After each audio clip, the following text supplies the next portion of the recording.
From a terrifying height of 40 stories, I witnessed my 15-year-old son's body strike the hard concrete. The Mafia boss who had orchestrated this horror cackled as my boy's life extinguished in mere seconds. The most agonizing aspect was my inability to be there, to grasp him. I was 3,000 miles away, embroiled in a covert existence my family knew nothing about.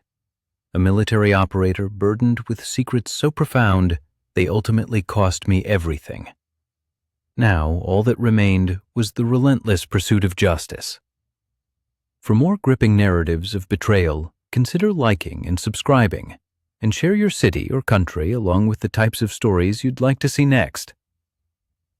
The ominous phone call arrived on a Tuesday morning.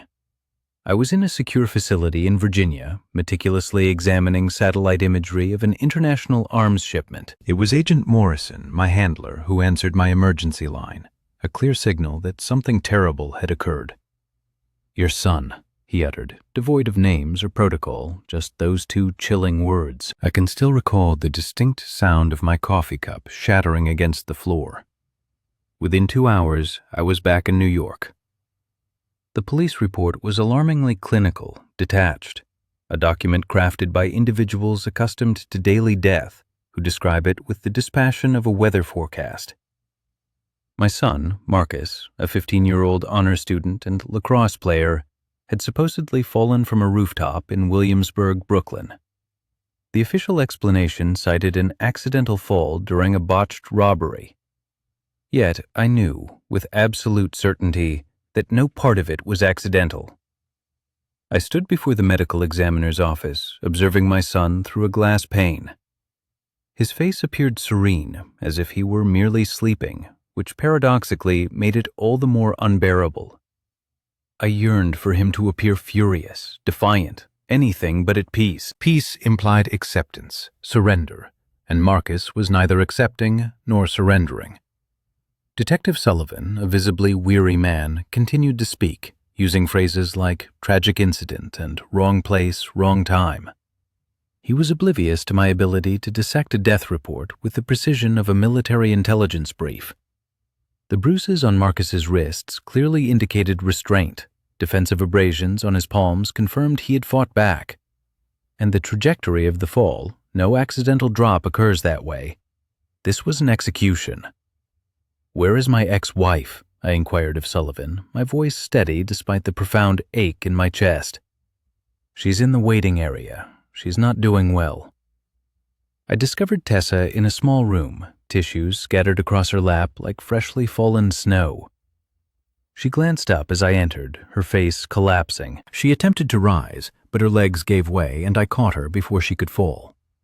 For 10 years, Tessa and I had communicated only when absolutely necessary. Our marriage had ended quietly, not with an explosive confrontation, but with a slow, suffocating decline.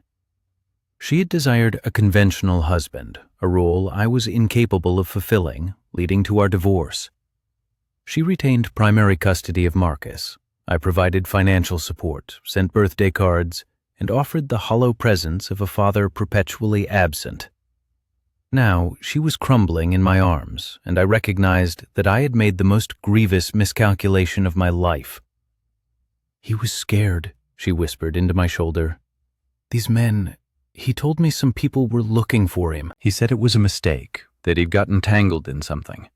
I told him to call the police, but he was so frightened. He said it would only make things worse." My entire body went numb. "What do you mean, Tessa? What was Marcus involved in?" She pulled back, her eyes swollen and bloodshot. "I don't know. He wouldn't tell me. He said he didn't want to involve you because you were away and he didn't want to worry you." Those last words resonated differently. Marcus had protected me. My 15-year-old son had confronted something terrifying and chosen not to burden his father, understanding that I was perpetually gone, always deployed, always involved in classified operations. It was at that moment I understood. Whatever had befallen my son, whatever he had become entangled in, it was meticulously linked to my life, my world, and my secrets. These were not random street criminals. These were organized individuals, people with extensive reach, individuals who knew precisely who my son was. Over the subsequent 48 hours, I began to meticulously unravel the threads. Not through official channels, that was impossible. If my superiors discovered I was investigating, they would invariably sideline me, contain me, and protect the operation. Instead, I quietly leveraged my military network, former teammates, contacts, and federal agents who owed me profound favors. The emerging picture was starkly brutal. Marcus had been recruited by street operatives connected to a Brooklyn-based Mafia family, the Rossi family. They had approached him 6 months prior, believing him to be just another susceptible kid they could transform into a runner. Small jobs, minimal risk. Marcus had been astute enough to avoid them for months, but then they had exerted pressure on Tessa. Minor threats, a break-in disguised as random vandalism, a car that tailed her home. Marcus had finally succumbed to protect her. He had carried out exactly 3 deliveries for them. 3. And on the 3rd, he had overheard something he wasn't meant to hear. Intricate details about a weapons shipment, federal informants, and critical locations. A smart kid in the wrong place at the wrong moment. Marcus had become a liability. The Mafia does not tolerate liabilities. The boss, a man named Victor Rossi, had personally ordered it, explicitly making it a message: "This is what happens when you cross us. This is what happens when people get curious. And this is what happens when you have a military father too preoccupied with his secrets to protect his own child." As I sat in a dimly lit motel room in Queens, poring over the intelligence, something within me shifted, pivoted, solidifying into something beyond mere rage. It was colder than rage. It was purpose. It was incandescent clarity. Throughout my entire career, I had operated under a stringent code, rules of engagement, precise protocols, unwavering military discipline. I had sacrificed my marriage, my presence as a father, my normal life, all in the name of duty, all for the mission. And that very mission had ultimately cost me my son. The following morning, I made a call, not to my handler nor to my commanding officer. Instead, I contacted a lawyer I knew, a federal prosecutor named Quinn Davies, with whom I had worked on a case 5 years prior. Someone I had saved, someone who owed me far more than simple favors. "I need you to listen intently," I instructed her, "and I need you to recognize that what I'm about to share involves intelligence that exists in ambiguous, gray areas. Are we unequivocally clear?" "Completely clear," Quinn affirmed without hesitation. I divulged everything: the Rossi organization, the intricate weapons network, the federal informants Victor had compromised, the list of their operational locations, every single detail I had painstakingly gathered in 48 hours, pulling threads through my network. "This will take months to build a case," Quinn stated cautiously. "I don't have months," I countered, "and neither do the other individuals connected to this organization. But I possess something infinitely more potent than revenge, Quinn. I possess the truth, and the truth, when presented effectively, is a weapon that no one survives." As I concluded the call, I made an unwavering promise to myself. I would not be the father who had been too busy. I would not be the man who had sacrificed his family for duty only to bury his grief in military discipline. I would become the father who meticulously finished what had begun when my son plummeted from that building. But I would do it correctly. I would do it intelligently. I would ensure that Victor Rossi would never again harm another soul. The federal building in downtown Manhattan reeked of stale coffee and shattered promises. Quinn Davies met me in a secure conference room on the 23rd floor, 3 days after Marcus's funeral. I hadn't slept. I'd stopped even pretending to. She slid a folder across the glass table. Inside were surveillance photos, intricate financial records, and detailed phone logs, the kind of intelligence that typically requires weeks to compile, yet she had assembled it in 72 hours, understanding the monumental stakes. Victor Rossi operates his organization from a construction company in Red Hook, Quinn began, her voice clinically precise. It's a legitimate front, but underneath, it's a full-scale weapons and human trafficking network. We've been monitoring him for 2 years, but we needed leverage. Your son, what happened to Marcus, provides us that leverage.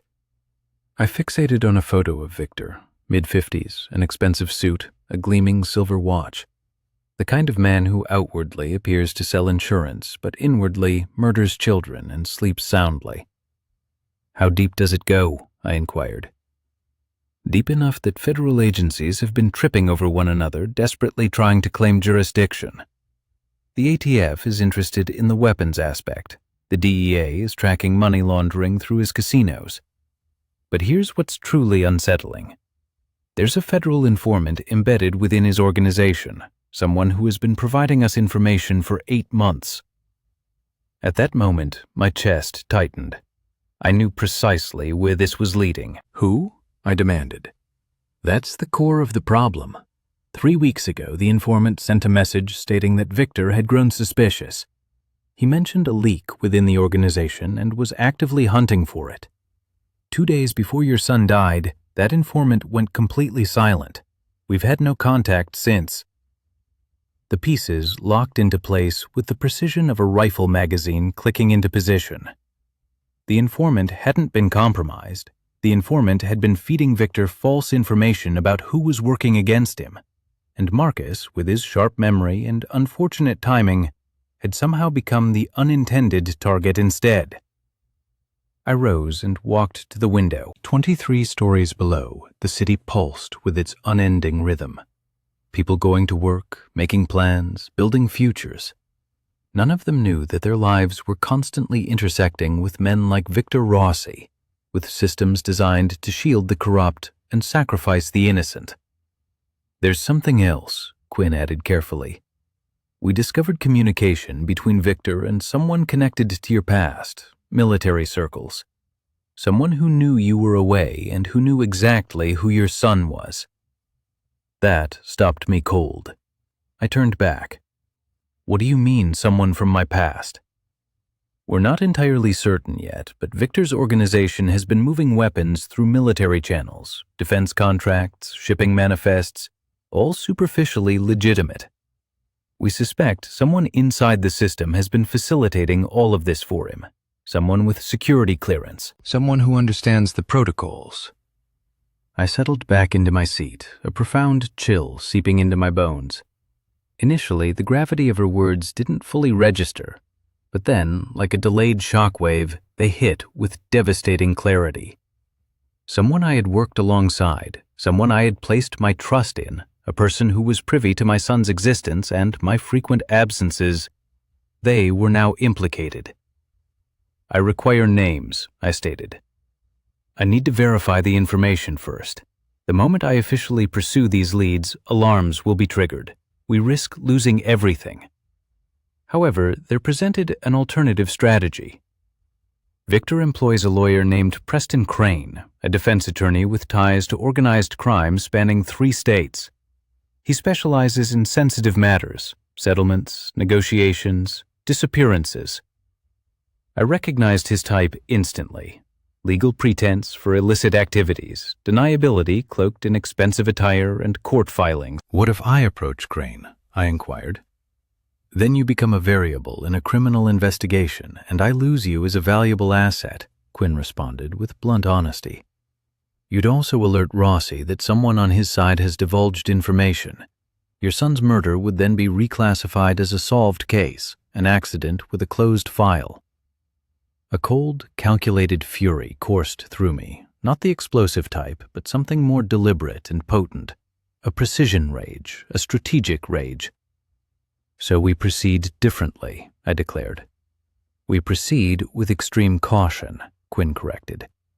Victor has an extensive legal team. He has informants embedded within police departments. He has judges under his influence. Simply presenting evidence in a courtroom and hoping for justice is not an option. We require documentation so meticulously compiled, so irrefutable, that the system will be compelled to act. How long will that take? I asked. 6 months, perhaps 8? A bitter laugh almost escaped me. 8 months. 8 months while Victor paraded through Brooklyn like a monarch, while my son lay buried, while Tessa disintegrated in her apartment just 3 miles away. 8 months of passive observation while the individual responsible for my son's death continued their daily life. Yet, 2 decades in military operations had ingrained patience. I understood the distinction between reactive violence and strategic planning, and I fully comprehended that Victor Rossi would not survive justice as the system typically administered it. The true question was what I would become in the arduous pursuit of that justice. "There's one more piece of information," Quinn announced, producing a separate document. We retrieved the security footage from the building where Marcus fell. Multiple cameras, various angles. We managed to get a partial facial ID on one of the individuals present. After running facial recognition through our databases, we found a match. She rotated the paper towards me. The face was youthful, perhaps 25, marked by a distinct scar along his left cheekbone and a Chinese character tattooed on his neck. "This is Oliver Chun," Quinn identified. "A former Marine, dishonorably discharged 6 years ago. He works as an enforcer for Rossi's organization. He's the one who threw your son." I stared at that image, committing it to memory, allowing the name to sear itself into my consciousness like a brand. Oliver Chun, the man who had stolen my child, the man who had likely laughed as my 15-year-old plummeted to his death. "There's something you need to understand," Quinn stated quietly. "Marcus didn't die by chance or misfortune. He died because Victor Rossi orchestrated it. The act was intentional, a message, but it wasn't directed at you. It wasn't even meant to specifically harm you." "Then what was it?" I pressed. "It was a warning to an informant," she explained. "It was a stark demonstration of the consequences for betraying the organization. Your son was sacrificed to send a signal that no one is safe. No one is off limits. Not even children." I rose and walked back to the window. Below, the city's rhythm continued uninterrupted. People laughed, people celebrated, oblivious to the fact that within a city of 8 million, men like Victor and Oliver operated in the shadows, and intricate systems struggled to bring them to justice. However, systems could be made to work. They could be weaponized. I turned to Quinn. "I need access to files, anything connected to Victor's operation that isn't classified. Bank records, property purchases, court documents, anything his lawyer has filed. I need to understand this man's modus operandi before we make a move." "That's not how investigations typically operate," Quinn countered. "I'm not investigating," I replied. "I'm learning." She studied me for an extended moment, then nodded. "I'll get you what I can, but listen closely. Whatever you're contemplating, do not act alone. Do not operate outside the system. The moment you step beyond its boundaries, you become part of the problem rather than the solution." I offered no response, as we both recognized she was requesting a promise I couldn't possibly keep. That night, I sat in a hotel room, files strewn across every available surface. Bank transfers, property deeds, court transcripts from cases Preston Crane had handled. Each document felt like a thread, and each thread led to a larger network. For the first time since Marcus's death, I began to perceive the broader picture. Victor wasn't merely a crime boss, he was a network. He possessed connections, influence, and paid individuals who wore badges and suits.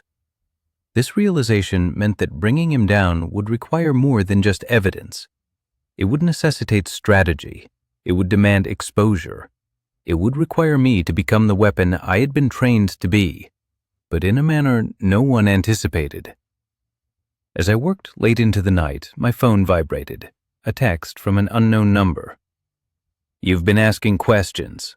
Stop. Consider this a warning." I reread the message 3 times before deleting it. The sender had just confirmed my suspicion. I was undeniably close to something significant. In Victor Rossi's world, questions were dangerous, which meant I was finally on the correct path. The coffee shop on Amsterdam Avenue was deliberately chosen for its public nature. Crowds offered safety, witnesses, and the assurance that Victor couldn't reach me there even if he desired to. Tessa arrived 20 minutes late, her hands trembling as she ordered tea she would never drink. We settled into a corner booth, just far enough from other patrons to maintain privacy, yet close enough that the world would perceive us as merely two grieving parents attempting to comprehend their loss. "There's someone else," Tessa began without preamble. "Someone Marcus mentioned a few times. He was afraid of him." I waited, having mastered patience years ago. "His name is Adrian. He works for the construction company. But Marcus said he was always asking questions about you, about where you worked, if you were home, if you traveled." That name resonated differently. Adrian. I scoured my mental database, cross-referencing it with every military operation from the past 15 years. The clandestine contacts, the colleagues I had trained with, those I had lost touch with. Nothing surfaced. This meant that if Adrian existed in my world, he had buried himself deep. "Did Marcus tell you anything else about him?" I asked carefully. Tessa's eyes welled with tears. "He said Adrian mentioned your name one day, very casually, but it scared Marcus. He said Adrian told him, 'Your father and I used to work together. He's been gone a long time.' Then Marcus became even more frightened because he realized these people knew who you were." The walls of the coffee shop seemed to constrict around me. Someone from my past wasn't merely connected to Victor's organization. Someone from my past had directly targeted my son, identified him, marked him. That wasn't coincidence. That was deliberate. "When was this?" I asked. 3 weeks before he died," she whispered. "He told me about it, but said not to worry you. He wanted to handle it quietly." Tessa's voice cracked. "He was trying to protect you." My 15-year-old son was striving to protect his absent father. The guilt could have overwhelmed me in that moment had I allowed it. Instead, I channeled it, weaponized it. "I need you to think diligently," I urged. "Did Marcus mention anything specific, names, locations, anything about the kind of work Adrian claimed we did together?" Tessa shook her head. "Just that it was military, that you were both special forces, that Adrian said you were the best operator he'd ever worked with, but that you disappeared. He said you abandoned everyone you cared about to chase glory." That last line would have been amusing if my son were not dead. Adrian was right about one thing.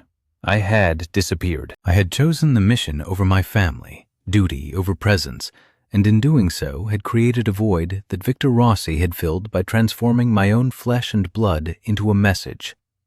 When I returned to the hotel that night, I made a call to my former commanding officer, Colonel James Hendrick. We hadn't spoken in 3 years. The conversation was brief, intentionally vague, but it confirmed what I needed to know. "Adrian Blackwell," Hendrick stated quietly when I inquired about anyone by that name who had been in my unit. "He washed out 15 years ago, mental health discharge. Angry about it. Started complaining about how the military abandoned him, how operators like you were celebrated while he was cast aside." Adrian Blackwell. The name meant nothing until it meant everything. I had Blackwell's address within an hour, cross-referenced through federal databases, military records, and civilian employment files via contacts still on my payroll. He was residing in Queens, employed as a site foreman for Rossi's construction company. The photograph from his employee badge depicted a man in his 50s with a weathered face and lifeless eyes, the kind of eyes that betrayed years of cultivated hatred. 3 days later, I observed him leaving his apartment building at 6 a.m. I followed him to a diner in Astoria, sitting one booth behind him as he ate breakfast and read news on his phone. I watched him text someone, almost certainly reporting back to Victor. He was surveillance. He was the early warning system. He was the man who had orchestrated my son's death, utilizing information I had never safeguarded because I had never conceived that my past could intrude upon my present. That night, I sat with Quinn in her office and laid out my findings. Adrian Blackwell is the bridge, I explained. He connects Victor's organization to federal channels. He understands military protocols. He knows how to maneuver things through systems. He'd been supplying Victor with critical intelligence regarding defense contracts, shipping routes, and governmental protocols. When Marcus transformed into a liability, it was Adrian who orchestrated the operation. He pinpointed my son, establishing the crucial link between me and the boy. This intelligence provided Victor with the leverage he so desperately sought. Quinn, in the meantime, was already retrieving relevant files. We had kept Blackwell under close surveillance. His name frequently appeared in communications between Victor and federal employees. Although we suspected corruption, concrete proof connecting them beyond a reasonable doubt remained elusive. "You will?" she inquired. I affirmed, "Because I'm going to get you the proof." Quinn cautiously asked, "How?" I simply stated, "That's not something you need to know." The following week, I initiated contact with Blackwell, but not directly, as that would have been too obvious. Instead, I arranged for a mutual acquaintance to casually mention my presence in the city, my desire to meet him, and my wish to reconcile. Blackwell readily took the bait. Of course he did. Men like him often spend years fantasizing about confronting those they hold accountable for their failures. He agreed to meet me in a Long Island City parking garage on a Tuesday night. I arrived alone, or so he believed. 15 years, Blackwell remarked as I emerged from the shadows. "You look good. The military is still feeding and training you?"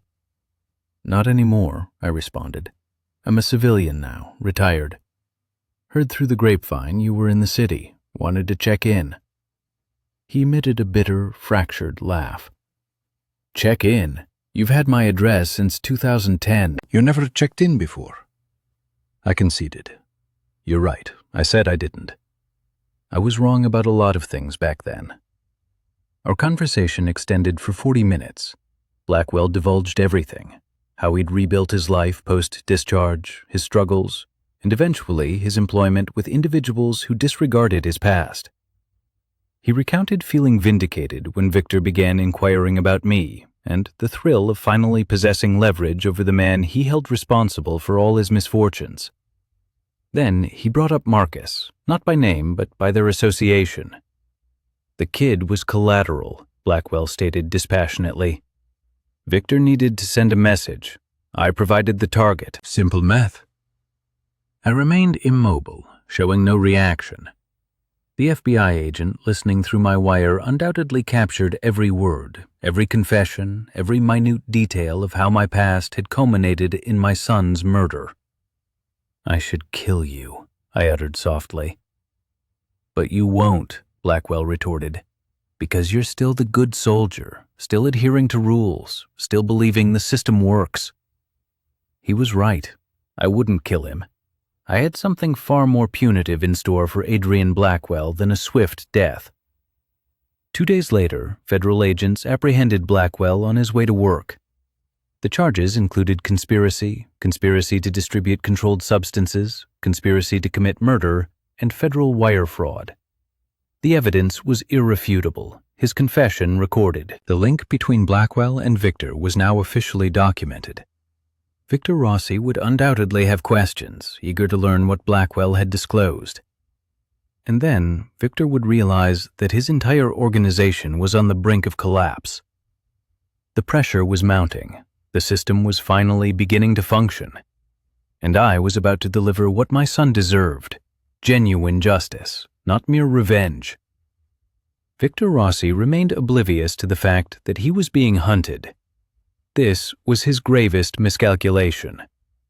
The moment Adrian Blackwell was arrested, the FBI acted swiftly. Surveillance teams were deployed around 3 of Victor's properties. Financial forensics commenced tracing money flows through shell companies. Communications analysts began reconstructing encrypted messages exchanged within Victor's inner circle. Quinn dispatched daily updates, each one indicating the tightening noose. But what Victor failed to grasp was that an arrest was merely the initial gambit. The true pressure would stem from Blackwell's subsequent revelations. I met with Blackwell's public defender, a sharp woman named Morgan Hayes, in a courthouse hallway 2 days post-arrest. She appeared utterly exhausted, which signaled her grasp of her client's transgressions. "He's looking at 25 to life," she stated bluntly. "Conspiracy charges, federal crimes, involvement in a murder. His only viable option is cooperation. He'll flip." I articulated it not as a question, but a certainty.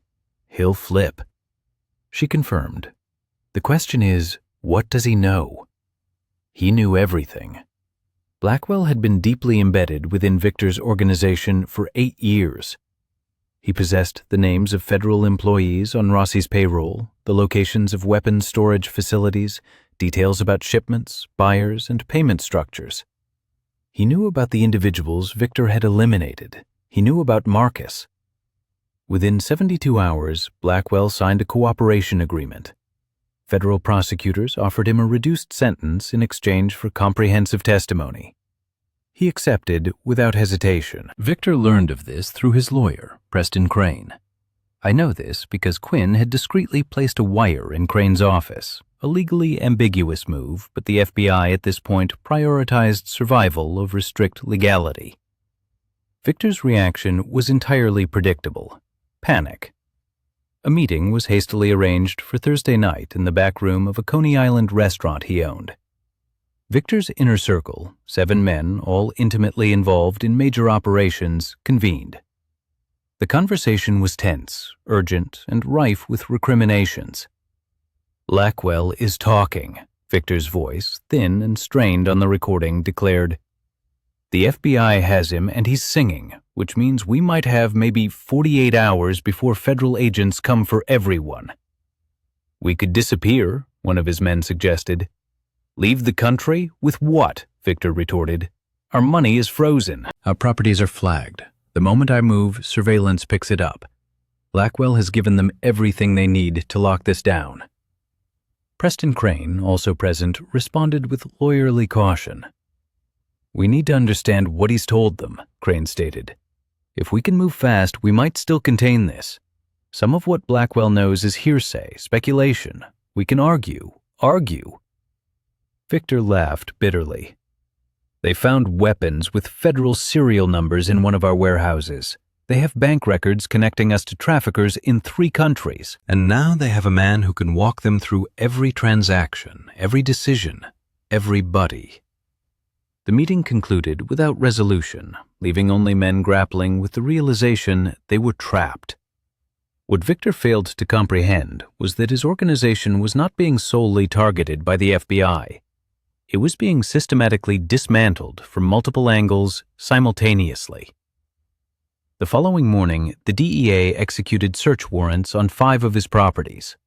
They discovered $30 million in cash, meticulously detailed financial records, and enough weapons to equip a small militia. The evidence was no longer circumstantial. It was overwhelming. News broke that afternoon. Local outlets reported on the raids. Federal agents had seized assets. Victor Rossi's name was finally public, directly linked to federal crimes. By evening, his entire supply chain had completely collapsed. Associates who had collaborated with him for years abruptly denied any connection. Customers vanished. Suppliers disappeared. Individuals who had been unwavering 5 hours earlier were now invisible. That's when Preston Crane recognized that the only remaining recourse was negotiation. He reached out to Quinn directly, a stunning breach of protocol that only occurs when a defense attorney knows his client is unequivocally finished. "My client will surrender himself voluntarily," Crane stated. "He'll cooperate with investigators, but he requires assurances regarding his safety while in federal custody." Quinn relayed this to me in her office. "He's afraid," Quinn explained. "Blackwell is currently in protective custody, but Victor knows that informants can be reached. He's worried about retaliation." "Can Blackwell be reached?" I inquired. "Not in federal custody, no, but Victor doesn't trust that. He thinks everyone can be bought." I understood. In Victor's world, that was undeniably true. Everyone had a price. But the system I had spent 2 decades protecting was founded on a different bedrock, one that, though imperfect, offered something Victor could not purchase: protection through law. Victor surrendered the following Tuesday. He entered the federal courthouse with his lawyer, made a brief statement affirming his willingness to cooperate, and was remanded into custody. No bail, no plea deal, just an acknowledgement that the game had concluded. The moment his handcuffs were applied, a fundamental shift occurred in the case. The pressure transitioned from investigation to prosecution. The evidence furnished by Blackwell, combined with the physical evidence obtained from the raids, created an irrefutable prosecutorial roadmap. Charges were filed, a trial date was set, federal prosecutors commenced preparing their case. And I realized something profoundly crucial. Victor had made a strategic miscalculation that would cost him everything. He had presumed my son's death would go unexamined. He had assumed that a street kid from Queens held insufficient importance to warrant federal intervention. He had assumed that his powerful connections would shield him. What Victor failed to grasp was that my son's death had become a single thread that, when pulled, unraveled his entire empire. The FBI had engaged forensic accountants, communications specialists, undercover operatives, and international liaisons. They had mobilized federal resources worth millions of dollars. And they had undertaken all of this because a 15-year-old boy had been murdered in a city of 8 million witnesses who couldn't see it happening. The machinery of justice had been activated, and unlike street violence, unlike retaliation, unlike all the coercive tools Victor had employed to maintain his power, this machinery did not halt. It did not negotiate. It did not recognize strength, intimidation, or money. It simply ground forward relentlessly. 2 weeks after Victor's arrest, I stood in Quinn's office reviewing the evidence logs.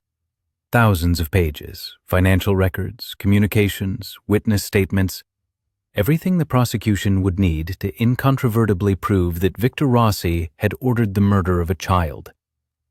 The trial will commence in 6 months, Quinn declared.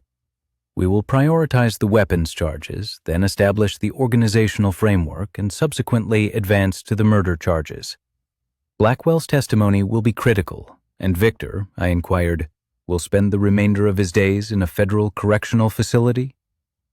Quinn responded that a life sentence, where he would likely die, was the minimum expectation. I had dedicated 2 decades to awaiting the function of justice. For 20 years, I had held the conviction that the system warranted protection, even when it exacted a profound personal cost. Now, seated in that office with incontrovertible proof that Victor would confront genuine repercussions, I experienced an unanticipated emotion, not gratification, but relief. Marcus would never witness this justice delivered, yet justice would still prevail. The intricate machinery of the system would operate, and somewhere within the confines of a federal prison, Victor Rossi would spend countless years contemplating the day he chose to hurl a 15-year-old boy from a building. This outcome was worthy of the wait. It was worthy of every sacrifice I had made. The apartment appeared smaller than I recalled. Tessa had maintained its exact state for 3 years. Marcus's bedroom undisturbed, his trophies adorning the shelf, his lacrosse stick leaning in the corner. I stood at the threshold while she poured coffee in the kitchen, both of us maneuvering cautiously around the unspoken magnitude of what needed to be addressed. "How long did you know?" I questioned. No preliminary pleasantries, no opportunity for tempering the impact. Tessa slowly set the cup down. About what? That my past was intrinsically linked to Marcus's death? That Adrian Blackwell collaborated with us? That insiders were aiding Victor? She settled at the table, her hands clasped around the mug as if it were the sole anchor against fragmentation. "I didn't know definitively," she whispered, "but I suspected something following Adrian's arrest. After reading about his military background, I researched him, discovering old online photographs from a military event. You were present in one of them, standing directly beside him." The atmosphere in the room abruptly shifted, growing perceptibly thinner. "Why didn't you tell me?" I pressed. Because you were already consumed by your quest for justice, Tessa retorted, her voice sharp. Because I knew that if you discovered your past had directly precipitated our son's death, it would utterly shatter you. I observed you vanish into an abyss of duty and secrecy for 15 years. I refused to witness it entirely consume you. I took a seat opposite her at the kitchen table, the very same one where we had shared breakfast before everything disintegrated. Before I chose the mission over our marriage. Before we became two individuals who shared a child, but not a life. I need to comprehend something, Tessa continued. What were you safeguarding?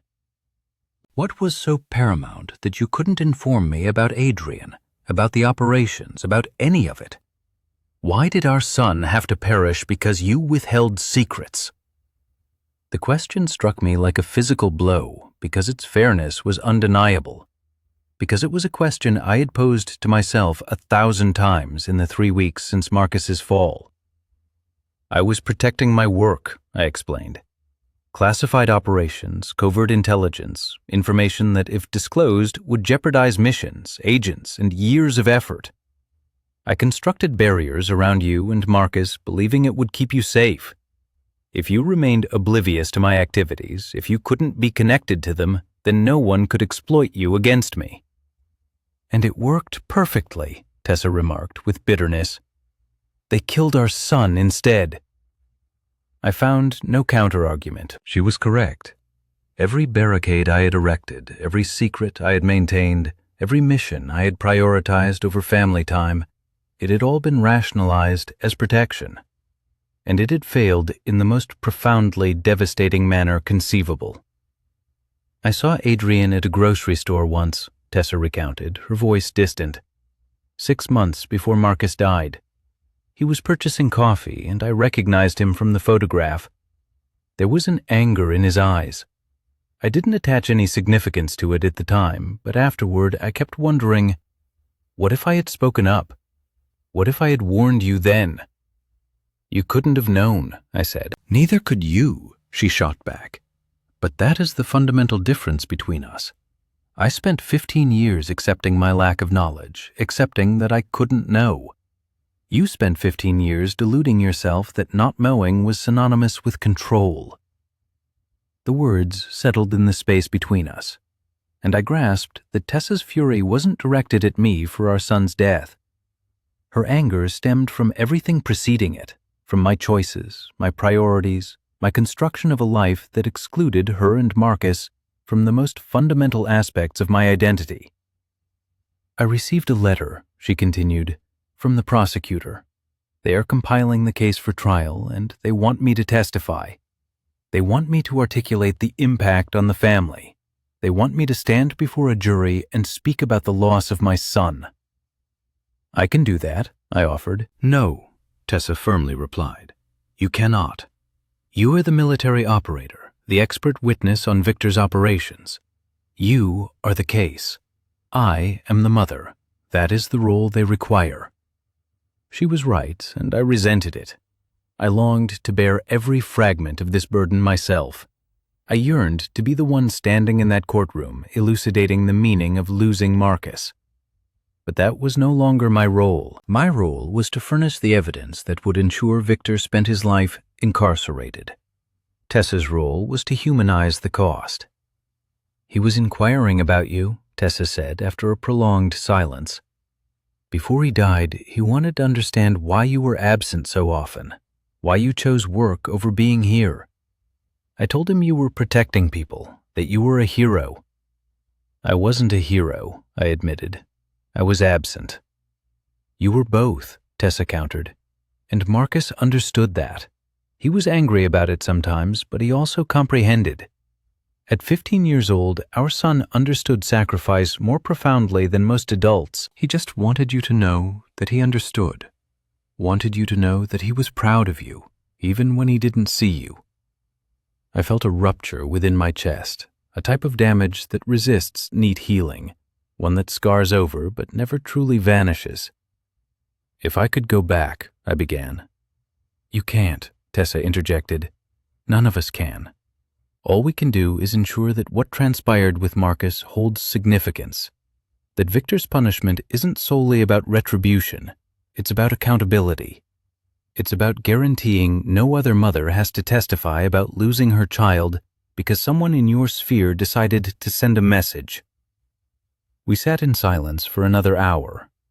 There was no need for conversation. Tessa and I, over 15 years, had learned that sometimes silence constituted the only honest language remaining between two individuals. Before I departed, she presented me with something, a letter Marcus had composed but never dispatched. I did not open it then. I waited until I was back in my hotel room, sitting in the darkness. It was inscribed in Marcus's careful penmanship, dated 3 months before his death. Dad, I don't know if I'll ever show you this, but I want you to know that I get it. I get why you're gone. I'm angry sometimes, but I also know you're doing something important. I just wish you knew that I think you're important too, that being here matters too. Anyway, I love you, even when you're not here. I do. I read that letter 17 times before the sun illuminated the sky, and I made a solemn promise to Marcus, a promise I had already made to myself. Victor Rossi would face real consequences. The system would function, and in some small, profound way, my son's sacrifice would enforce change. 2 months prior to the trial, I relocated to a safe house in New Jersey, not for concealment, but for focused concentration. Quinn had facilitated my movements through her network, and the FBI was unofficially, yet significantly, supporting my investigation into Victor's network. On my desk lay 3,000 pages of financial records, intercepted communications, and property deeds, every transaction meticulously traced, every connection precisely mapped, all converging on a single, shattering truth. Victor Rossi had not forged his empire alone. Within those files were names that appeared in federal databases, names linked to men who wore uniforms, men I had collaborated with, men who had sworn oaths and subsequently violated them for monetary gain. Colonel James Hendrick, General Michael Croft, Captain Adrian Steele, Procurement Officer Robert Walsh. Each one of them had facilitated weapons shipments through Victor's network. Each one had accepted payments disguised as consulting fees. Each one had betrayed the very system they purported to serve. I refrained from confronting any of them, recognizing it would be a misstep. Instead, I meticulously documented everything, constructing a case file separate from, yet perfectly aligned with, the federal prosecution. When the opportune moment arrived, when the trial inevitably exposed Victor's intricate connections, all those names would be prepared for federal prosecutors to pursue. But that moment was still months away. For now, I worked in solitude, compiling evidence, preparing testimony. Quinn visited the safe house twice weekly to update me on the prosecution's strategy. The trial is poised to be complex, she elaborated during one visit, spreading crime scene photographs and financial charts across the dining table. Victor's defense will be to disassociate himself from the actual murder. They will contend that Oliver Chin acted without authorization, that Adrian Blackwell made independent decisions. Will it succeed? I inquired. Not if we can firmly establish the command structure, Quinn replied. We need to demonstrate that Victor did not merely permit these events to unfold, he explicitly ordered them. The communication logs are helpful, but we require testimony that directly links to his intent. Blackwell's testimony accomplishes that. Your testimony accomplishes that. What about the informant? I asked. The one who went silent before Marcus died? Quinn hesitated. That hesitation conveyed everything I needed to know. The informant is deceased, she finally stated. We located the body 6 weeks after you contacted me. It took us that long to identify it. Victor had him killed before Blackwell was arrested. The room seemed to contract. Another individual erased to safeguard Victor's operation. Who was he? I pressed. I cannot disclose that. Classified. But what I can tell you is that his family remains unaware of the circumstances of his death. They believe it was an accident, and they will never learn the truth because exposing it would jeopardize other operations. The realization struck me hard. In the world I had dedicated 2 decades to, there were always unacknowledged casualties, individuals who perished silently and were buried without fanfare, becoming mere statistics in unread, classified reports. "We can't bring him back," Quinn stated softly. "But we can ensure his death carries meaning by holding Victor accountable." The trial was scheduled for July, a mere 5 months away. These months transformed me into an obsessive figure, meticulously reviewing every witness statement, cross-referencing each piece of evidence, and proactively anticipating and countering every potential defense argument. I held 2 meetings with federal prosecutors, guiding them through military protocols, elucidating the intricacies of weapons procurement, and dissecting the very systems Victor had corrupted. They were skilled, well-prepared lawyers, but they lacked my intimate understanding of the world Victor had tainted. By May, I had accumulated 200 pages of my own analytical work, not for court admissibility, but invaluable for Quinn's team. This provided context, highlighted connections, and illuminated the broader picture explaining how a mafia boss commanded the resources and expertise to traffic weapons internationally and ingeniously conceal these activities through ostensibly legitimate military channels.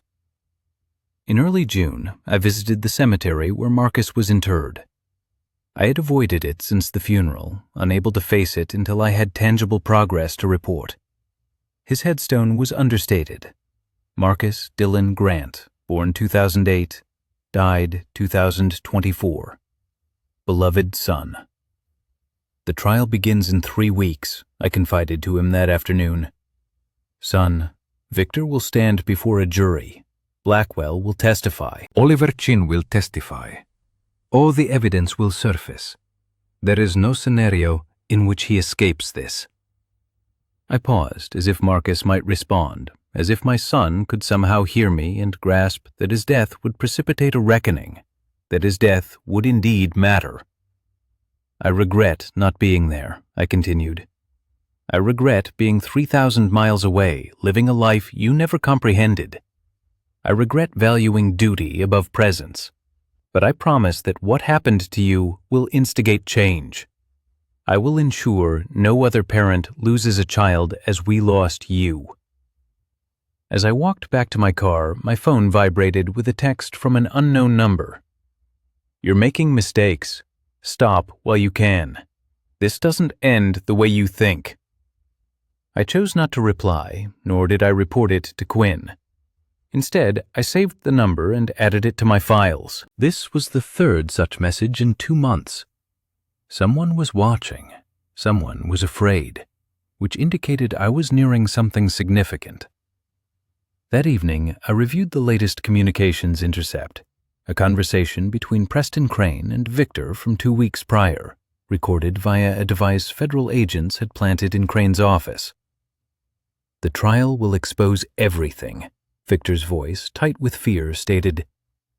"We have a strategy," Crane countered. "We'll argue duress, inadequate counsel, illegal surveillance. We'll cultivate reasonable doubt." "There is no reasonable doubt," Victor retorted. "There are witnesses, there are financial records, there's the body on a rooftop." "Then we prepare for the worst and hope for the best," Crane said. "What else can we do? We cannot make the evidence vanish. We cannot silence Blackwell. He's in protective custody." A long silence ensued. "We can eliminate loose ends," Victor murmured. "Anyone connected to this, anyone who can testify." "That would be a mistake," Crane advised. "Any action you take now will be directly linked to you. The moment you furnish federal prosecutors with evidence of witness intimidation or violence, the jury will perceive you as precisely what you are." "What am I?" Victor inquired. "A desperate man," Crane responded. "And desperate men make mistakes." I listened to that conversation 6 times. As I did, I realized Victor Rossi was already broken. He simply hadn't grasped it yet. The system wouldn't harm him violently. It would dismantle him methodically, piece by piece, transforming everything he had built into evidence against him. By the trial's conclusion, Victor would be a mere husk of his former self, confined, powerless, compelled to witness his empire crumble in a courtroom while lawyers debated the worth of his life. This fate was far worse than anything I could have privately orchestrated. And that realization brought forth an unexpected element: peace. The courtroom on the 7th floor of the federal courthouse in Brooklyn was exactly as I had envisioned, paneled in rich wood, adorned with the American flag, and featuring 12 vacant jury seats awaiting their occupants. A setting crafted to imbue everything with a sense of officialdom, inevitability, and permanence. Jury selection spanned 3 days. Quinn and her team posed questions designed to uncover any latent bias against organized crime, any sympathy for defendants with military ties, or any reluctance to convict based on circumstantial evidence. 12 jurors were ultimately chosen, 8 women and 4 men.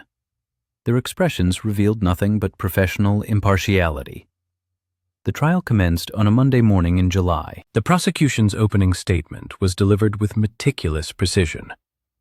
Quinn guided the jury through Victor's organization as if explaining a business model. Here's how weapons procurement functioned. Here's the trajectory of the money. Here's how federal employees facilitated it. And here's where the critical problem arose: when a 15-year-old boy inadvertently stumbled upon something he shouldn't have seen and subsequently became a loose end. Preston Crane's opening argument for the defense was equally strategic. He portrayed Victor as a businessman entangled in circumstances beyond his control, a man who misplaced his trust, a figure being scapegoated for broader, systemic failures. The jury listened impassively. The initial witnesses were federal agents who had conducted the raids. They testified about their discoveries: financial records, weapons, communication logs. Each piece of evidence was displayed on screens for the jury, every detail elucidating how a criminal enterprise operated beneath the veneer of legitimate business. By day 5, the foundation had been firmly laid. Then Adrian Blackwell took the stand. He appeared diminished in the witness box. Prison had unmistakably stripped away any former authority. He wore a government-issued suit and sat with hands clasped, carefully avoiding any abrupt movements that might unnerve the 2 federal marshals standing nearby.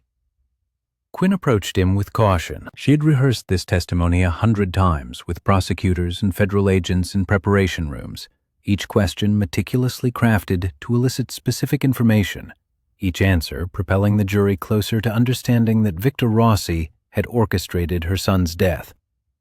"Can you describe your relationship with Victor Rossi?" Quinn inquired. "I worked for him," Blackwell replied. "I began 8 years ago as a site foreman on his construction projects, eventually transitioning into the management of other operations." "What kind of operations?" "Weapons distribution, money laundering, procurement of military equipment through federal contracts." "And your role in these operations?" "I identified opportunities. I forged connections between Rossi's organization and federal employees who could expedite shipments. I coordinated logistics." The jury was now taking notes, leaning forward, fully engaged. "Did you have any involvement in identifying targets for violence?" Quinn asked carefully. Preston Crane immediately objected, citing speculation. The judge sustained the objection, but the damage was done. The jury knew the question was coming and awaited the answer. "Let me rephrase," Quinn stated. "Did you have any involvement in the events surrounding the death of Marcus Grant?" Blackwell hesitated. That hesitation spoke volumes. It signified careful word choice, an awareness of the gravity of his impending statement. "Yes," he replied quietly. "I identified him as a potential security threat. I reported to Victor that the boy had overheard conversations about weapons movements. Victor made the decision to eliminate that threat." The courtroom fell silent. "When you say eliminate that threat, what did you mean?" Quinn pressed. "I meant kill him," Blackwell stated bluntly. "Victor ordered Oliver Chin to remove the problem. Oliver threw him off a building." Preston Crane was on his feet for cross-examination instantly. His objective was to sow doubt, to suggest Blackwell was fabricating his testimony to reduce his own sentence, to imply that Victor had never expressly ordered the death but merely mentioned it casually, prompting Blackwell to act independently.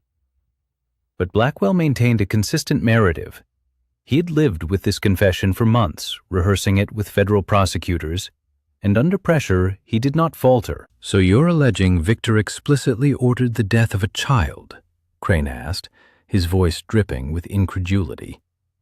"That is precisely what I am alleging," Blackwell affirmed. "He said the child was a liability. He said liabilities needed to be removed. He said to send a message that nobody is safe when they betray the organization." "And you followed that order?" "I facilitated it," Blackwell clarified. "I provided the target, I identified the location, I confirmed the threat level. Victor ordered it, and I assisted in making it happen." The jurors' expressions had transformed. They were no longer neutral. They were angry. Over the subsequent 2 weeks, the prosecution meticulously constructed an insurmountable wall of evidence against Victor. Oliver Chin testified about executing Victor's direct orders. Federal employees gave accounts of the weapons contracts they had facilitated. Financial specialists meticulously traced the money trail. Forensic accountants demonstrated how billions had been laundered through legitimate businesses. And I testified about the military systems Victor had exploited, the protocols he had corrupted, and how an individual with inside knowledge could transport weapons through federal channels as if they were legitimate cargo. The jury heard it all, absorbed it, and developed their own comprehensive understanding of the full scope of Victor's crimes. Preston Crane's defense disintegrated because it rested on the assumption that jurors would find reasonable doubt within complexity. However, the prosecution had presented more than mere complexity. The process had exemplified simplicity, a clear line of authority, unambiguous decisions, and direct repercussions. On the 23rd day of the proceedings, the jury was dismissed to deliberate. They returned within 3 hours, delivering a unanimous verdict. Guilty on all counts. Victor Rossi's expression remained unchanged as the verdict was announced. He had anticipated this outcome, yet the intellectual understanding differs significantly from the visceral experience. I observed him internalize the stark reality that his life, in all its meaningful aspects, had effectively ceased. Federal marshals flanked him. He offered no resistance, no protest, only quiet acceptance. The judge scheduled sentencing for 30 days later. As I exited the courthouse, an unexpected sensation washed over me. It wasn't celebration, nor was it vengeful satisfaction, but rather a profound sense of closure. The legal framework had functioned as intended. Marcus's death would not remain unpunished. Victor Rossi was destined to spend the remainder of his days incarcerated in a federal prison, confined, stripped of power, and remembered solely for his transgressions. Simultaneously, within a secure room in the courthouse, Tessa wept.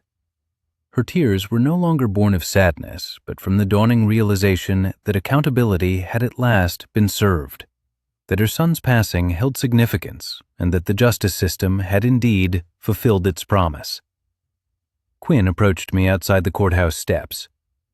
"You did excellent work," she stated simply. "You helped us construct something tangible." "We achieved it together," I responded. "No," Quinn countered. "You achieved it. You sacrificed your family to safeguard a system, and then you sacrificed yourself to ensure that system worked for your son. That is something I could not have done." I found myself without a suitable reply. Therefore, I merely nodded and proceeded toward the parking lot, acutely aware that the most arduous phase, the finality of sentencing and acclimatization to a world without Marcus, where his killer was paying the price, still lay ahead. These two facts, I knew, would have to suffice. Sentencing day arrived one Tuesday morning in August. The courthouse buzzed with activity, federal prosecutors, defense attorneys, journalists, and family members vying for space. Tessa occupied the front row with Marcus's lacrosse coach, Mr. Hendrick, a man who had known my son since he was 10 years old. I stood in the witness preparation area with Quinn, reviewing my victim impact statement. Not the formal legal document, but something far more personal, a message the judge and jury needed to imbibe before Victor received his sentence. The presiding judge, Catherine Morrison, was known for imposing stringent sentences on figures involved in organized crime. She exhibited no sympathy for appeals to rehabilitation or redemption, firmly believing in accountability measured in prolonged incarceration. Victor was escorted in, dressed in a gray suit, his hands shackled. Prison had already initiated a transformation. 2 months of confinement had stripped away any aura of power he once projected. He appeared diminished, a mere shadow of his former self. The prosecution began, systematically recounting Victor's crimes, 27 counts encompassing weapons trafficking, money laundering, murder, conspiracy, and federal corruption. Each charge represented a deliberate choice to prioritize lucre and influence over human life. Then came the victim impact statements. Tessa was first. She approached the podium, a sheaf of papers trembling in her hands. She did not read from them, instead addressing Victor directly. "My son was 15 years old," she began, her voice steady despite the profound grief. "He had his entire life stretching before him. He aspired to study engineering, to travel, to one day establish a family. You stole all of that from him because he inadvertently overheard something, because he happened to be in the wrong place at the wrong time, because you decided his life was worth less than your enterprise." She paused, collecting herself. "I awaken every morning and am confronted with the fact that he is gone. I prepare breakfast for 2 instead of 3. Out of habit, I set his place at the table before realizing my mistake. I pass his bedroom and the door remains closed because I cannot bring myself to open it. You did not merely kill my son, you murdered my future. You murdered the grandmother my grandchildren will never know. You murdered decades of moments that should have unfolded but never will." Victor remained unresponsive, his gaze fixed straight ahead, his face an impenetrable mask. When my turn came, I stood at the podium and addressed the judge directly. "For 20 years, I dedicated myself to a system I believed in," I articulated. "I sacrificed my family. I prioritized duty over presence. I erected barriers around those I loved, mistakenly believing it would safeguard them. I was wrong."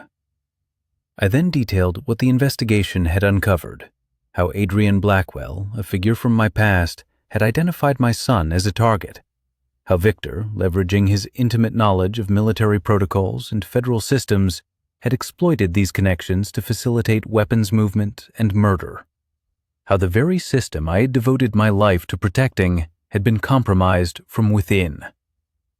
"My son died because I wasn't there," I continued. "But he also died because this man decided that human life was a negotiable commodity, that children were expendable, that those who knew too much should be silenced." I elaborated on my 8-month journey to comprehending that justice extended beyond personal retribution. It was about ensuring the system's efficacy, exposing corruption, and solidifying accountability. I directed my gaze at Victor. "You believed you were untouchable. You thought your wealth and connections would shield you. You imagined you could operate in the shadows, immune to accountability. But you were mistaken.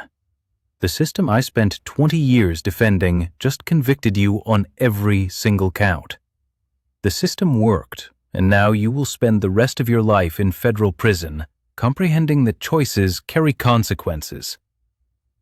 Preston Crane, Victor's attorney, then presented his final plea for leniency.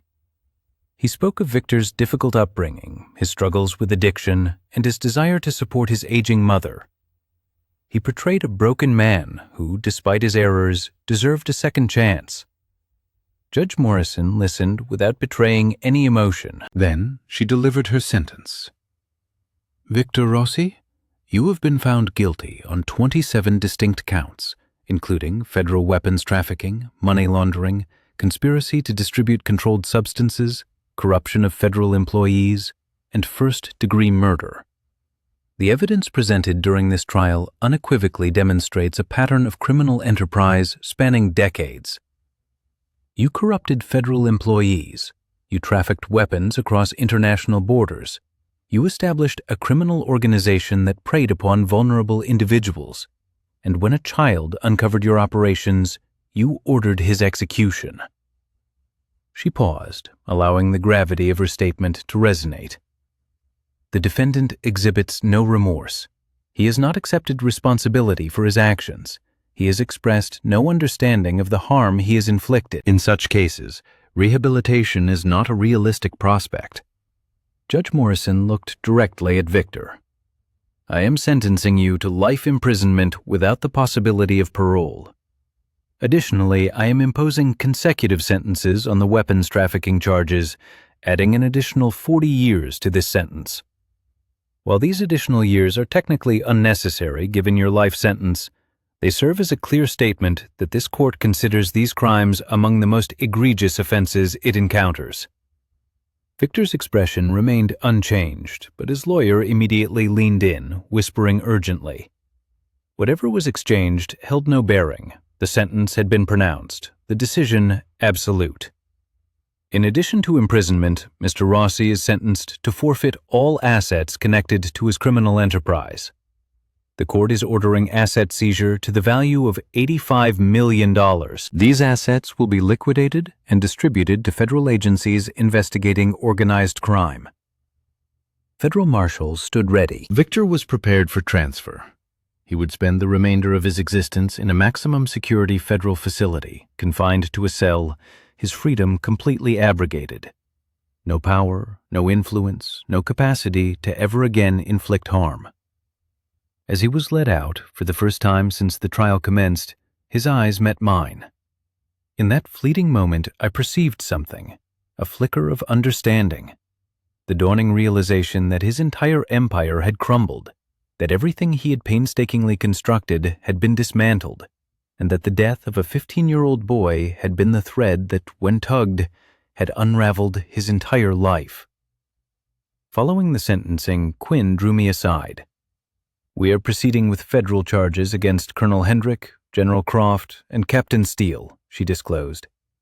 The evidence you supplied directly links them to the weapons shipments Victor facilitated. They will face court-martial proceedings.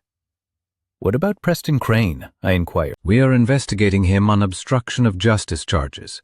His communications with Victor indicate he possessed prior knowledge of the murder and took steps to conceal it. He will, at minimum, face disbarment and likely criminal charges. The machinery of justice had ground forward exactly as designed. Victor was imprisoned, his organization was dismantled. Federal employees who had betrayed their allegiance were being held accountable, and the system I had spent 2 decades protecting had demonstrated its efficacy when furnished with the necessary evidence and commitment. As I departed the courthouse, a subtle shift occurred within me. Not precisely a sense of completion, but the nascent stirrings of acceptance. Marcus would never return home, but his death had compelled change. His death had exposed corruption. His death had delivered accountability. While this could never bring him back, it was something. It was more than nothing. 3 months after Victor's sentencing, Adrian Blackwell was released into witness protection. He had given truthful testimony. He had contributed to the dismantling of an empire. He had earned his reduced sentence, 15 years instead of life. By the time he reached 55, he would be a free man once more. I remained uncertain how I felt about that. Justice, after all, is not always symmetrical. It rarely feels perfectly balanced between victims and perpetrators. But the system had delivered what it could. The repercussions for those who betrayed their duties, the accountability for their actions, and the time irrevocably stolen from countless individuals all came to a head as federal prosecutors concluded their investigation into the military officers who had facilitated Victor's illicit operations. Colonel James Hendrick received a dishonorable discharge and a 5-year sentence in federal prison. General Michael Croft, facing imminent court-martial charges, opted for resignation, his career in tatters and his pension forfeited. Captain Adrian Steele, choosing cooperation over confrontation, accepted a plea deal that promised a reduced sentence in exchange for his assistance to investigators. Gradually, but relentlessly, the gears of justice turned. I attended the public decommissioning ceremony where Colonel Hendrick surrendered his insignia, witnessing the stripping away of the respect and honors he had accumulated throughout his service. His family was conspicuously absent, having already abandoned him, a silent sentence in itself. To lose everything due to choices made to enrich oneself at the expense of one's oath was a profound consequence. 6 months after Victor's conviction, I found myself with Tessa in her apartment. Our meetings had become a regular occurrence, not as former spouses attempting to rekindle a relationship, but as two individuals united by a shared grief, navigating the arduous process of living with absence. "The school is dedicating a lacrosse field to Marcus," she informed me, presenting a letter from the athletic director. "They want to name it the Marcus Grant Memorial Field."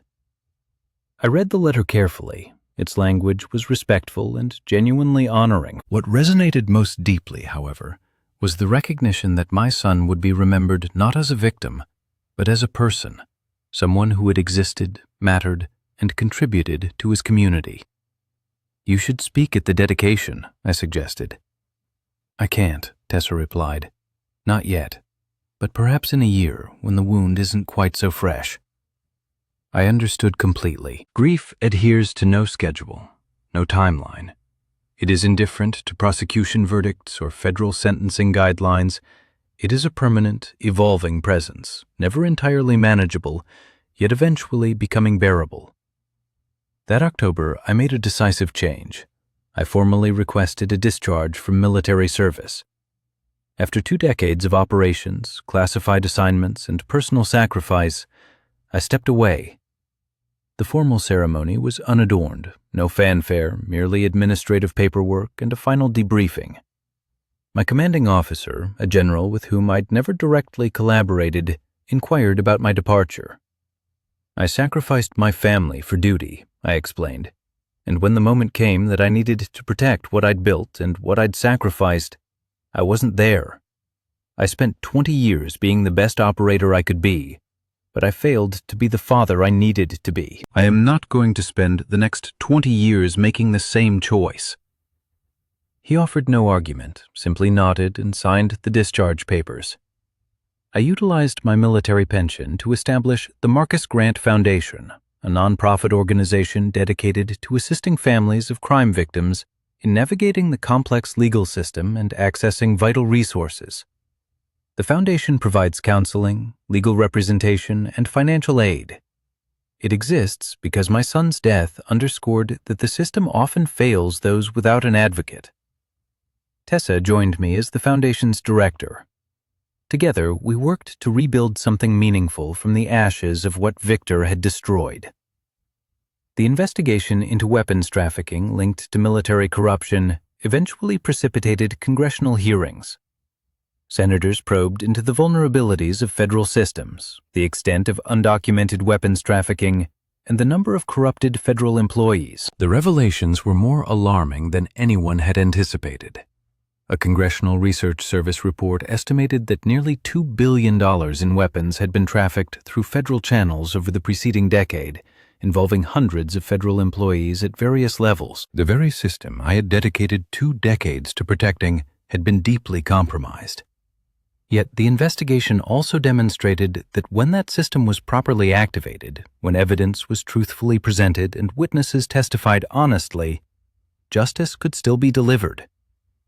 Victor Rossi would die in federal prison. The military officers who had aided him would face consequences. The shadowy network that had operated with impunity would finally be exposed to the light. 1 year after Victor's conviction, I received a letter from a federal facility in Pennsylvania. Addressed to me personally, it had been approved by prison authorities. The letter contained a single sentence. "I understand now what I cost everyone. I'm sorry." I questioned whether Victor Rossi had genuinely penned it or if it was a calculated manipulation designed to elicit a redemption he did not merit. I chose not to respond. There was nothing left to say to the man who had thrown my son from a building. Instead, I filed it away with Marcus's letter, the one he had written but never sent. The two letters representing opposite ends of accountability, one from a child striving to comprehend his absent father, the other from a man finally grasping the consequences of his choices. Both were more honest than the years of silence that had preceded them. On what would have been Marcus's 17th birthday, Tessa and I visited his grave. We brought flowers and sat for hours in silence, not because there was nothing to say, but because all the crucial words had already been spoken, in courtrooms, in victim statements, and through a foundation committed to ensuring other families received the support ours had not. "He would have been proud of you," Tessa remarked as we prepared to leave. "He already was," I replied, recalling his letter, even when I wasn't there. As I walked away from the cemetery, I felt a subtle shift within me, not quite healing, but acceptance. Marcus was gone. That immutable fact would never change. But his death had initiated change within systems designed to operate in darkness. His death had exposed corruption. His death had delivered accountability. His death had mattered. That had to be enough. 3 years later, I stood before an audience of 200 people at a conference for federal prosecutors and law enforcement agencies. The subject was exposing corruption within protective systems, and my story served as the central theme. I was no longer the shattered, reactive man consumed by rage who had stood in that medical examiner's office gazing at his deceased son. Grief transforms you. Justice changes you. Understanding that systems can and do work when you fight for them, that transforms you completely. "We don't often discuss the cost of serving a system," I began, my voice steady. "We celebrate duty, sacrifice, honor. But sometimes the very people we serve, the people we are meant to protect, become casualties of that sacrifice. I lost my son because I chose the mission over presence. I lost my marriage because I chose secrets over trust. What I gained was the understanding that the same system I had sacrificed everything for could actually deliver justice, provided it was given the truth and the commitment it needed." I recounted the investigation, the corruption, the trial, and the conviction, not as a tale of personal revenge, but as evidence that accountability is achievable when individuals refuse to compromise. Following the presentation, a young federal prosecutor, fresh out of law school and assigned to a white-collar crime unit, approached me. Her name was Riley. "I have a case similar to yours," she confided. "A military contractor trafficking weapons. The evidence is circumstantial. My supervisor wants to close the file. What did you do?" "I kept digging," I responded. "And I brought in people who had resources and commitment. I didn't try to do it alone." She nodded knowingly. Federal investigations demand persistence and connections. The system works, but its pace is often slow. That evening, Tessa called. "The Marcus Grant Foundation just approved funding for 12 new legal clinics in underserved communities," she announced, her voice brimming with pride. "We're going to help 300 families this year who otherwise couldn't afford representation. 300 families who won't have to navigate the system alone. 300 people who will have advocates because my son's death forced me to understand exactly how broken things were and how they could be fixed." "He would have been proud," I said. "He is," Tessa replied. "Somehow, I think he is." 2 weeks after the conference, another letter arrived from federal prison. It was from Victor Rossi, carefully monitored by prison authorities, and it requested a meeting. I nearly dismissed it, questioning what I could possibly say to a man I had spent 3 years ensuring would spend the rest of his life behind bars. But Tessa encouraged me. "You're not doing it for him," she reasoned. "You're doing it for yourself, for closure." So I went to the federal penitentiary in Pennsylvania. I sat across from Victor in a visitation room, guards standing nearby, cameras recording every moment. He appeared diminished, smaller than he had in court. Prison had clearly taken its toll. "Thank you for coming," he said, his voice cautious and controlled. I offered no reply, simply waited. "I've had 3 years to think about what I did," Victor continued. 3 years to understand the weight of it. Your son was 15 years old. He had his whole life ahead of him, and I decided his life was worth less than business. He paused, his hands folded on the table. "I'm not asking for forgiveness. I'm not asking for anything except acknowledgement. I understand now that the system you served, the system I thought I could corrupt and manipulate, it actually works when people are willing to fight for it. You fought, you won, and I'm paying for that." Looking at the man who had murdered my son, a realization dawned on me that altered everything.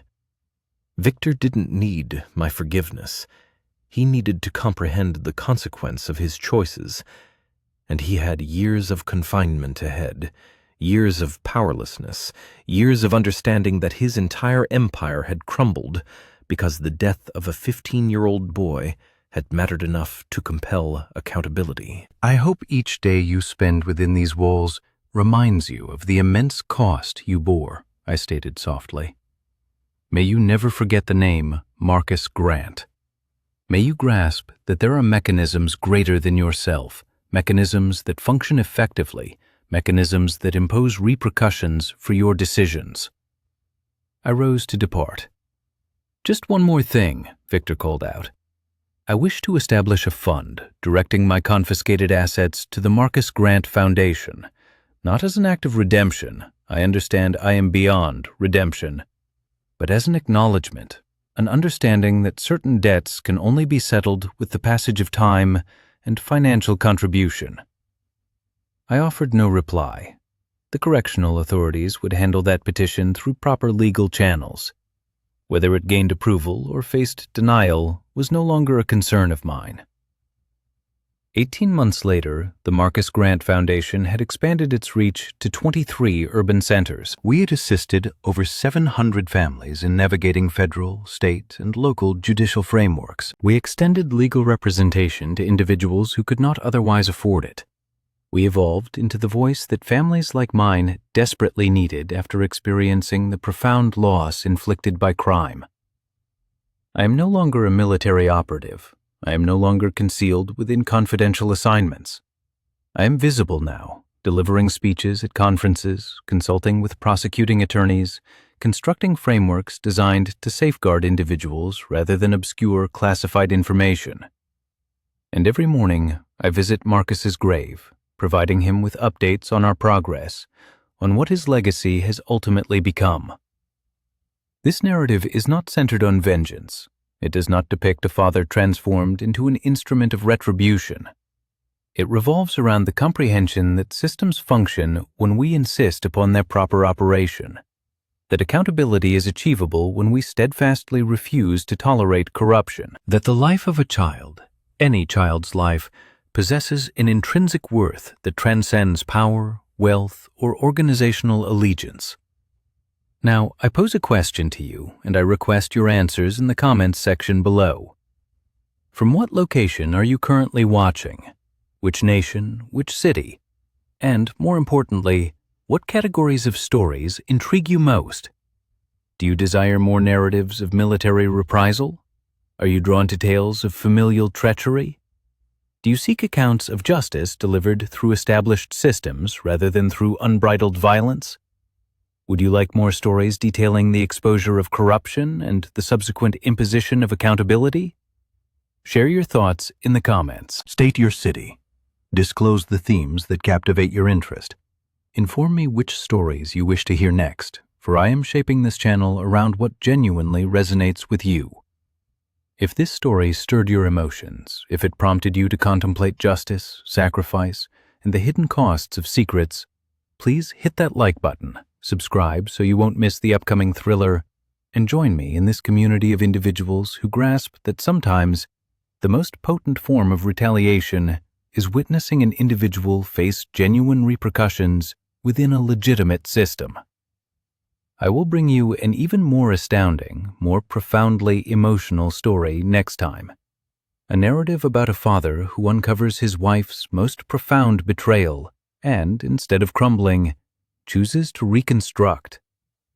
A story depicting monumental justice achieved not through aggression, but through revelation. A story that will linger in your thoughts long after its conclusion. Stay tuned. The subsequent chapter of your revenge thriller collection will commence very soon. Until then, persist in advocating for what truly matters. Continue to demand accountability. Maintain your conviction that systems can indeed operate effectively when we compel them to do so. Thank you for your viewership. Thank you for being an integral part of this community. I will meet you in the next story.